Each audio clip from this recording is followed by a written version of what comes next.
नमस्कार मित्रों, आज चर्चा करेंगे बांग्लादेश में जो घटनाक्रम हुआ है उस पर। बांग्लादेश में आरक्षण के विरुद्ध आंदोलन, तथाकथित आंदोलन हुआ। वो इतना ज़्यादा भड़का कि हिंसा हुई, सैकड़ों लोगों की जो है मृत्यु हुई, इसमें आगजनी हुई, हालात बिगड़े। तो शेख हसीना वाजेद को रिज़ाइन करके बांग्लादेश से भाग करके हिंदुस्तान आना पड़ा। उसके बाद जो आर्मी है उसने टेक ओवर कर लिया। तो लेटेस्ट डेवलपमेंट्स में आज जो है वो हिंसा जारी है।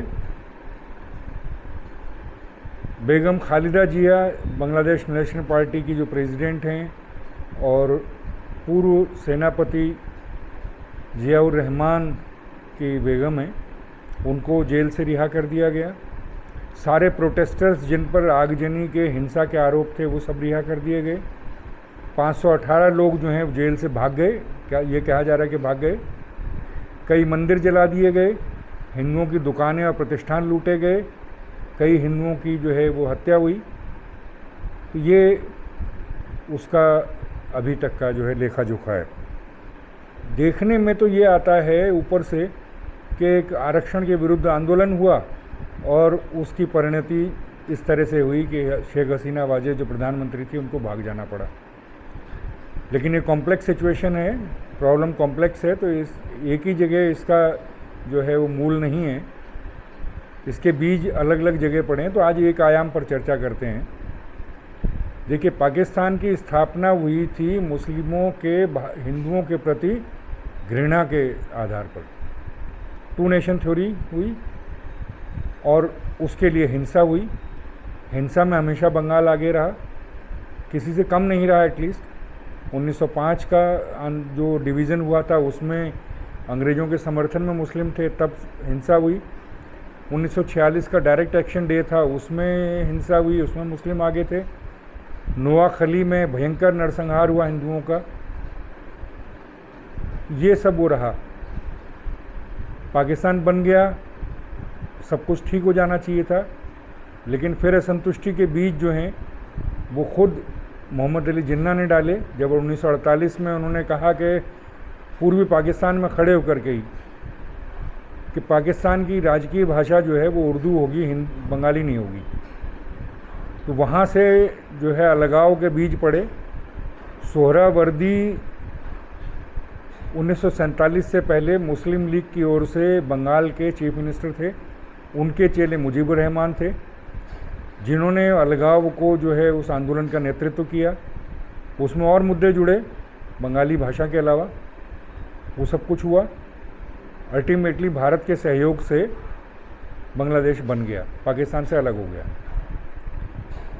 तो जिन लोगों ने संघर्ष किया था पाकिस्तान से अलग होने में, वो लोग हमेशा जो है वो भारत के प्रति जो है सहानुभूति रखते हैं, भारत से मित्रता का भाव रखते हैं।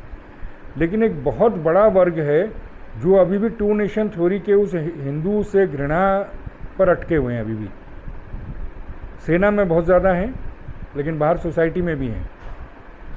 वो जो भारत के विरुद्ध जो घृणा है, क्योंकि भारत को हिंदू कहते हैं, तो भारत के प्रति जो घृणा है उसका जो मुखर रहा है वो रहा है जमात इस्लामी। जमात इस्लामी का मूल आजकल पाकिस्तान में है, लेकिन शाखा भारत में भी हैं और बांग्लादेश में भी हैं। तो ऐसे कट्टर विरोधी, कट्टर भारत विरोधी जो हैं ये रहे हैं। और शेख हसीना को ये माना जाता है कि वो भारत की हितैषी हैं, भारत से मित्रता का भाव रखती हैं, इसलिए उनके प्रति जो है असंतोष, उनके प्रति घृणा जो है वो केंद्रित रही। इसलिए आरक्षण विरोध का जो आंदोलन शुरू हुआ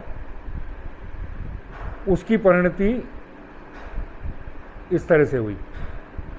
अगर ये केवल आरक्षण विरोध का आंदोलन होता तो ये उस दिन ख़त्म हो गया होता जिस दिन सुप्रीम कोर्ट ने कहा कि ये आरक्षण का जो अध्यादेश, जो आदेश जो आया है उसको निरस्त करते हैं। नहीं हुआ, ख़त्म नहीं हुआ। उसके बाद शेख हसीना वाजेद ने प्रधानमंत्री थी, उन्होंने कहा कि ये आरक्षण ख़त्म हुआ, तब भी ये बंद नहीं हुआ। तो इसके पीछे मूल भावना वो नहीं थी। आरक्षण का आंदोलन छात्र कर रहे थे, लेकिन उसके पीछे से उसको समर्थन, उसको हर तरह से जो लॉजिस्टिक्स की सपोर्ट वो सब कुछ और उसका फ़ायदा उठाने को तैयार जो हैं वो जमायत इस्लामी और लोग थे। जब सिचुएशन बाहर हुई तो सेना ने भी उसके आगे हाथ डाल दिए, हथियार डाल दिए। सेना ने भी जो है वो कहा कि नहीं, हम कुछ नहीं कर पाएंगे। तो यानी कि सेना की परोक्ष रूप से इनके साथ सहानुभूति थी। तो इसकी परिणति इस तरह से हुई। तो बेसिकली जो शेख हसीना वाजेद को त्यागपत्र देना पड़ा और भारत आना पड़ा भाग के, क्योंकि उनको माना जाता है कि वो भारत की दोस्त हैं। तो असल में इस आंदोलन का फ़ायदा इन कट्टरपंथियों ने उठाया जो भारत विरोधी हैं। इसके और आयाम भी हैं जिस पर अगले अंक में चर्चा करूंगा। तो आज के अंक में इतना ही। नमस्कार।